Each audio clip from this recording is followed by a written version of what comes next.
En effet, des notions antibinaires, c'est-à-dire des notions de genre et d'identité de genre, se sont imposées dans le débat social, politique et juridique québécois et aussi dans nos écoles. Ce processus s'est fait non pas à la suite d'une analyse éclairée, mais grâce à un capital de sympathie envers des minorités transgenres et sexuelles. Une société n'a rien à gagner en niant l'existence d'une réalité observable telle que le sexe binaire. Ce déni de réalité est futile et toxique pour le vivre ensemble.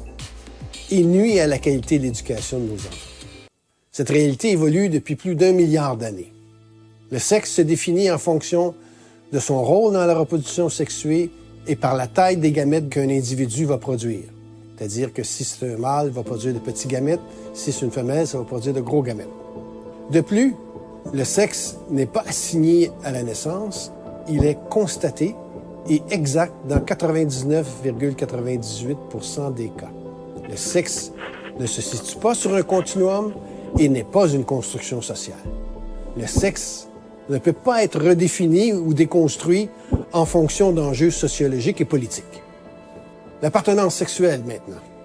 L'appartenance sexuelle est déterminée à la suite de la fécondation et elle est présente dans toutes les cellules du corps et va dicter le développement du système reproducteur et les comportements propres à chaque catégorie sexuelle, c'est-à-dire mâle, femelle. En ce sens, l'identité sexuelle d'une personne a un fondement génétique, c'est-à-dire inscrite dans ses gènes, un fondement biologique, par exemple, l'action hormonale avant et après la naissance, et une composante sociale, de par le fait que nous vivons en société. Chez l'humain, le mot « femme » identifie la femelle adulte de l'espèce, le mot « homme » est le mâle adulte de l'espèce.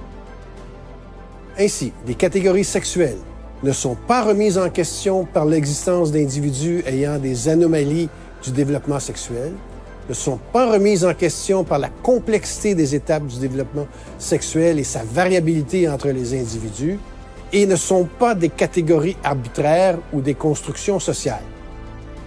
Les catégories sexuelles n'ont pas été créées par les classes dominantes pour opprimer les minorités sexuelles ou pour imposer l'hétéronormativité dans la société. Je ne peux pas accepter que nos écoles facilite cet endoctrinement à une idéologie. Je veux dire, nos écoles sont maintenant laïques.